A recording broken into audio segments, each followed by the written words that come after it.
Hey there, Silver Recaps here. Brace yourself for epic twists and thrilling stories. Let's dive in. The story begins in the Caribbean Sea, where a boat drifts peacefully on the water. On board, a family is enjoying their vacation. Tom and his wife Julian are accompanied by their two children, Cassie and Ben. Cassie, lost in her world, listens to music through her headphones, while John teaches his son Ben how to fish. Meanwhile, Julian decides to go for a swim. She dives into the water and swims farther away from the boat, but suddenly, an eerie sensation washes over her. It feels as if something is pulling her down. Panic sets in as she frantically calls out to Tom for help, but her voice never reaches him. She starts sinking. At that very moment, Tom notices something strange. The boat's navigation system malfunctions and stops working. As he looks around, his heart pounds when he sees Julian struggling in the water. Without hesitation, he steers the boat closer and jumps in, fighting against the waves to rescue her. Finally, he manages to pull her back to safety. Once Julian is back on the boat, everyone is shaken. A deep sense of fear lingers in the air. John, still catching his breath, warns her, "I told you not to go too far from the boat." With the sun setting, they decide to move past the incident and focus on something happier. It's time for a celebration. Tonight is special. Ben is turning 13. The family gathers to celebrate his birthday, singing joyfully as he opens his gifts with excitement. They even take a family photo, capturing the moment forever. Just then, Cassie's phone rings. It's her boyfriend, Adam. "Hey, how's the family trip going?" he asks. Cassie sighs. "Honestly, I'm bored out of my mind." But before she can say more, Adam's voice suddenly shifts, filled with concern. "Something's wrong," he says. He tells her that the weather back home has taken a sudden, violent turn. The sky is dark, lightning is striking nonstop, and the wind is howling fiercely. Before Cassie can react, the signal drops and the call cuts off. The network is gone, and the call drops. Cassie tells her dad about this, and just then, they notice some disturbance in the water. Looking around, they see that a large number of whales have gathered around the boat. Tom observes the scene and says that this could be a sign of an approaching storm, since whales and sharks usually behave this way when they fail to sense the movement of the waves. Suddenly, a huge whale collides with the bottom of the boat, shaking it violently. Concerned, Tom decides to check for any damage and gets into the water. But when he resurfaces, there's a deep wound on his shoulder. Julian, worried, asks him what happened down there. Tom, still in shock, replies that he isn't sure. "When I turned around, I got hurt somehow, but the bigger problem is yet to come." He tells everyone that the boat is damaged and fixing it is not possible. They now have no choice but to seek help. Julian, who is a doctor, quickly stitches up Tom's wound. Meanwhile, Cassie tries to call for help using her phone, but the network is completely gone. Seeing no other option, Julian desperately tries to make contact using the radio, but every attempt fails. Tom, realizing they are stranded, is overcome with frustration and despair. Tom feels completely lost, unsure of how he will get his family back home. Suddenly, they receive a signal indicating that something is approaching. Rushing outside, they look up and see an object falling from the sky. It appears to be a meteorite. Tom immediately tries to start the boat and move away, but before he can react, another asteroid crashes dangerously close to them. They barely manage to escape. However, upon closer observation, they realize that these are not meteorites, but satellites falling from space for some unknown reason. Before they can process what's happening, the wind picks up speed, and massive waves begin rising in the ocean. The storm intensifies, forcing them to rush inside to secure their belongings. Tom quickly hands out life jackets to everyone, but suddenly, they all start feeling dizzy. Julian's nose begins to bleed, and before they can comprehend the situation, the storm knocks them all unconscious. The next morning, as they slowly regain consciousness, Julian immediately checks on her family. Thankfully, everyone is safe, but their boat is completely wrecked. Inside, the cabin is filled with mud and dead fish, indicating the sheer force of the disaster. Still in shock, Tom tries to make sense of everything. When they step outside, they are met with a bizarre and terrifying sight. The entire ocean has disappeared. Where once there was endless water, now stretches an immense desert.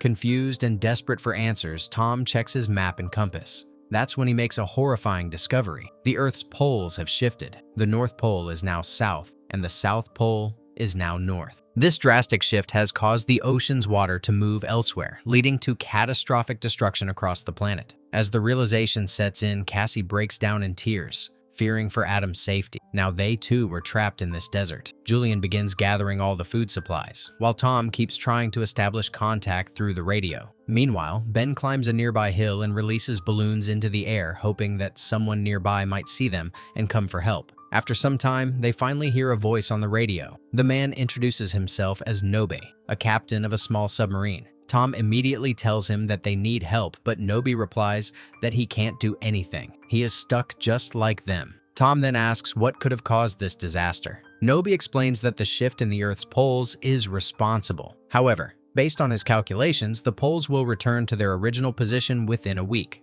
But when that happens, the waves will be even more destructive, making survival extremely difficult. Hearing this, Julian instructs her children to pack their belongings. Meanwhile, Tom asks Nobe about the submarine's capacity. Nobe reveals that his companion has died, meaning there is space for only 3 people. Tom takes a deep breath and says, "All right, give me your location so I can bring my kids to you." Desperate to save their children, Julian also pleads with the captain. After some hesitation, Nobe finally agrees and shares his coordinates with them. Tom checks the coordinates and realizes that it will take them 3 days to reach the submarine. He then tells Julian, "We'll leave at sunrise tomorrow. Saving our kids is our first priority." However, they do not tell the children the heartbreaking truth, that the submarine has space for only 2 people. That night, they decide to stay on the boat and wait for morning. As the sun rises, Julian begins gathering essential food and supplies for their journey. Meanwhile, Tom notices a strange man approaching the boat, accompanied by a dog. The man looks wild and unsettling, his appearance rough and unfamiliar. Tom cautiously steps down from the boat, carrying a bottle of water, and walks toward the man, offering him a drink. The moment the stranger gets the water, he gulps it all down in one go. Tom tries to communicate with him, but the man speaks in a language he doesn't understand. Suddenly, without warning, the man attacks Tom and stabs him with a knife, killing him instantly. Julian watches in horror, screaming and crying, but she is helpless to save him. The man then turns toward Julian, his eyes filled with madness. Julian runs back to the boat, her heart pounding in terror. As soon as she gets inside, she quickly hides both of her children and hands Cassie a flare gun, whispering, "Use this only if necessary." Then, she hides herself as well. The wild stranger enters the boat, scanning his surroundings. His eyes fall on the food supplies, and like a starving animal, he devours everything in sight. Meanwhile, Julian quietly slips out of the boat, holding a knife. Just as she tries to make her way around, the man's dog suddenly attacks her. In a desperate struggle, she manages to kill the dog. But as she climbs back onto the boat from the other side, the man ambushes her. Julian fights back, struggling to free herself, but he is too strong. At that moment, Cassie fires the flare gun, hitting the man. The sudden explosion sets the inside of the boat on fire. Flames quickly spread, but Julian, Cassie, and Ben manage to escape with the essential supplies. As they stand outside, Ben breaks down in tears, looking at his father's lifeless body. Just then, Julian notices that the man is still alive and coming after them again. Seeing him approach, she quickly grabs her children and starts running. Behind them, their boat explodes in a massive blast. Looking for a safe place, they finally stop to rest for a while. But Ben is blaming himself for his father's death, thinking that the insane man must have found them because of the balloons he had released earlier. Julian tries to comfort him and tells him to stop blaming himself. Before they can fully recover, they see the man approaching again. Without wasting time, they start running again, trying to escape. They manage to get far away, but soon, Julian realizes that Ben is suffering from dehydration, and to make things worse, they have run out of water. Just then, they spot a crashed plane, most likely destroyed by the storm. Desperate for shelter, they rush towards it and find that no one else is around. Since night is about to fall, Julian decides to hide inside the plane with her children. She gives them food and sits quietly, remembering her husband. As night settles in, they all try to sleep inside the plane. In the middle of the night, Cassie wakes up and steps outside for toilet. But at that moment, the same man appears again, moving toward her with the intent to attack. Just before he can strike, Julian suddenly appears and stabs him. Fueled by rage and grief, she keeps stabbing him repeatedly until he dies on the spot. After finally taking revenge for her husband's death, Julian feels a deep sense of relief. The next morning, when they step out of the plane, they notice that the man's body is covered in deep wounds, possibly caused by a wild animal. Realizing they can't stay there any longer, they continue moving toward the submarine's location. Ben, who is extremely thirsty, suddenly starts drinking water from a pit. Julian quickly stops him, warning that the water is contaminated and could make him sick. To shield themselves from the harsh sun and strong winds, they use discarded garbage lying around. Julian gives Ben an injection to help him recover, and they build a small shelter to hide inside. As the children sleep, Julian hears a strange sound. She steps outside and sees something rapidly moving toward them. Without wasting time, she wakes the children, and they start running. They soon reach a ship, where a group of people is seen gathering food and supplies from containers. As Julian and the children approach, the people panic and lock themselves inside the containers. Moments later, a swarm of giant crabs appears, chasing them. To escape, Julian and the children climb onto the top of the containers, but in the process, Julian gets injured. Inside the containers, the people who had hidden are not so lucky. The crabs break in and attack, killing them all. The next morning, a heavy dust storm blows across the area. Julian notices a large stash of weapons nearby and quickly gathers them. Ben begins reloading a gun, while Julian uses gunpowder to cauterize her wound, preventing infection. Along with the weapons, they find water and other essential supplies. Julian also discovers a walkie-talkie and finally establishes contact with the submarine captain. The captain asks where they are. Julian replies that they are lost somewhere in the desert and their map is missing, making it difficult to determine the direction.